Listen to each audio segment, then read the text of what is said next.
গুলশান গুলফাম যে সিনেমা হয়েছিল তার শ্যুটিং কিন্তু এই বোটটাই হয়েছিল। দেখুন বোটটা দেখতে পাচ্ছেন, এই বোটটা দেখাচ্ছি আপনাদের। দেখুন এই বোটটা, এখানে সিনেমার শ্যুটিং হয়েছিল। 6টা রুম আছে, ডাইনিং আছে, সব থেকে বড় বোট এটা। দেখুন আমি দেখাচ্ছি, দেখুন সারি সারি দিয়ে রয়েছে হাউস বোট। কাশ্মীরের সব থেকে সুন্দর জায়গা এই ডাল লেক।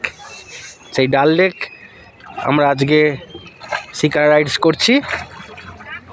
অত্যন্ত সুন্দর, প্রতিটি জায়গা দেখে মনে হচ্ছে ছবির মতো, প্রতিটা সুন্দর, কত সুন্দর জায়গা। আমার মেয়ে এদিকে তাকাও।